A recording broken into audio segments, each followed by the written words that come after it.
that's the time we do our approach. No? For the military side, we conduct focus military operation against the armed threat group, yung mga armado po. While on the, kasi alam naman po natin no, yung Communist Terrorist Group or CPP and ADF are divided into three classification. CPP is the political entity. The brain of these two groups, NDF, ito po yung mga left-wing organizations, and yung threat group. So yung armado, yung NPA, yung People's Army. So we call that the Communist Terrorist Group. So sa side po namin, last po na encounter nung December 27, yung tatlong grupo o tatlong miyembro kasama ang head ng Guerrilla Front Sendong is na-engage po ng under ng 102nd Brigade. Kasi po tatlo po kami, apat po na batalyon ng under ng 102nd Brigade. So part lang po kami ng operation na yun. Yung 10th Infantry Battalion, yun po yung unit ko. Now, with that, after that encounter on December 27, nasundan po nung encounter against sa leader ng WMRPC, kay alias Bambang. So, after that, nag-surrender po noong June 19, yung tatlong security elements ni Bambang. So, almost naubos po yung grupo nila. No? So, yun po ang chances na we, the 1st Infantry Division proposed for the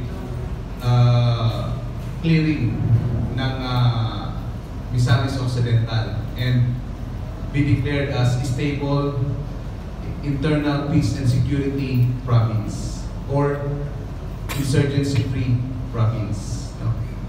So, yun po. May mga ano po tayo proseso po. Hindi po yun basta-basta na i-declare na lang po natin. No? Yun po yung proseso natin. So, it is being validated by both AAP and PNP kung clear na talaga yung area. And of course, we have, hindi lang po yun natatapos doon, no? Yung pag-dissolve or pag-dismantle ng mga armadong grupo. We also see to it yung mga former influence nila barangay is talagang naipaunawa natin na yung ipinaglalaban ng NPA ay wala pong kabuluhan. No? Na ginagamit lang po sila at sinisira ang buhay nila. Sinisira ang bawat miyembro ng pamilya. Di po ba? Katulad po ng encounter sa Bohol, hindi po natin alam na yung isa doon lawyer pala. Bagong pasanan pa. Di ba po? So, masakit po talaga. So ngayon, ang ginagawa po natin,